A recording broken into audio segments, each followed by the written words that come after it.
Anandhi Veerabhadran case வந்து கோர்ட்டுக்கு வருது. அப்போ கரெக்டாக ஆனந்தி வந்து என்ன பண்ணுறாங்க, வீரபத்ரனை வந்து ஆம்பளை இல்லை அப்படின்னு சொல்கிறாங்க. அதை கேட்டு வீரபத்ரன் செமையாக டென்ஷன் ஆகி பயங்கரமாக கத்துறாரு.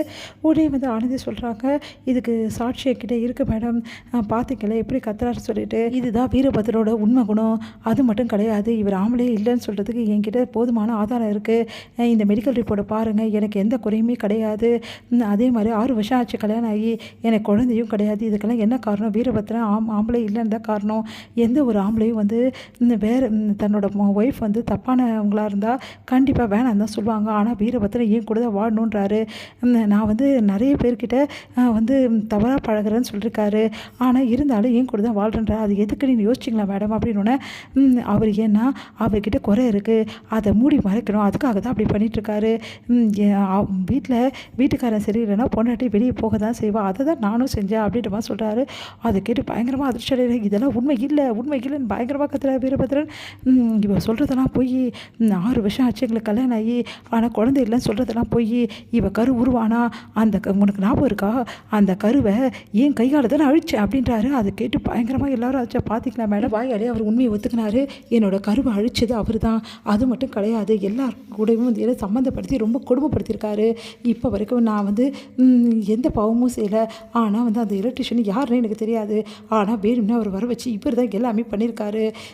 அது மட்டும் இல்லை மேடம், இவருக்கு சின்ன வயசுலேயே ஒரு பிரச்சனை இருந்திருக்கு, அதனால தான் இப்படிலாம் பண்ணியிருக்காருன்னு சொல்லிட்டு நடந்த விஷயத்தை எல்லாத்தையுமே வந்து ஆனந்தி ஒன்றா நீதிபதிக்கிட்ட சொல்லிகிட்டே போகிறாங்க.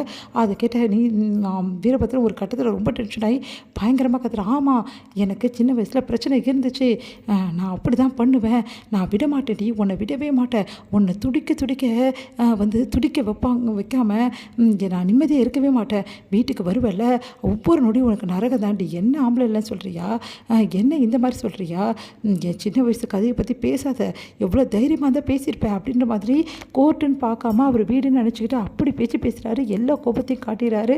வீரபத்ரனோட உண்மையான முகத்தை பார்த்து எல்லாருமே அதிர்ச்சி அடைகிறாங்க. நீதிபதி வந்து இவ்வளோ கொடூரமானவனா, நீ இவ்வளோ கொடூரமானவன் கிட்ட ஒரு பொண்ணு எப்படி வாழ்வா, அதனால தான் அவள் பிரியணும்னு கேட்குறா, எவ்வளோ தைரியமாக இருந்தால் என்கிட்டயே போய் சொல்லி நல்ல மாதிரி நடிச்சிருப்பேன் அப்படின்னு வீரபத்ரன் சுயநினைவுறாரு. என்ன வீரபத்ரன் நீங்கள் இப்படி பண்ணிட்டீங்க அப்படி சொல்லி அவர் வக்கீல் வந்து சொல்கிறாரு.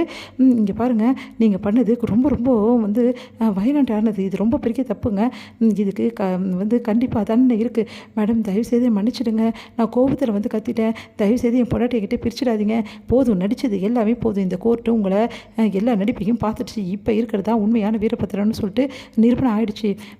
இந்த மாதிரி சொன்னது ஆனந்தி சொன்னது எல்லாமே உண்மைதான், நீங்கள் சொன்னது எல்லாமே கட்டுக்கதைன்றது எங்களுக்கு நல்லா தெரிஞ்சு போச்சு, இதுக்கப்புறம் ஆனந்தி நீங்கள் சேர்ந்து வாழ முடியாது, இந்த கோர்ட் ஒரு முடிவுக்கு வருது, தீர விசாரிச்சதில் ஆனந்தி பக்கம் எந்த தப்புமே இல்லை, எல்லா தப்பும் வீரபத்ரன் தான் வேணும்னு பழியை போட்டு ஆனந்தியை வந்து அசிங்கப்படுத்துகிற இந்த மாதிரி வேலையை பண்ணியிருக்காரு.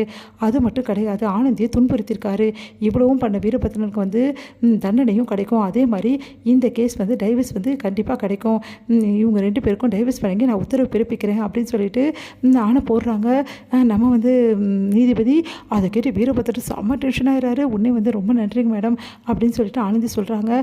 சாரிம்மா, உன்னை நான் ரொம்ப தப்பாக புரிஞ்சுக்கிட்டேன், ஏன்னா என் பர்சனல் வாழ்க்கையில் ஒரு விஷயம் நடந்தது, அதனால தான் இப்போ தான் புரிஞ்சுது நீ எவ்வளோ நல்ல பொண்ணுன்னு அப்படின்னு சொல்லிட்டு பர்சனலாக வந்து நான் சொல்லிட்டு போகிறாங்க நம்ம வந்து நீதிபதி.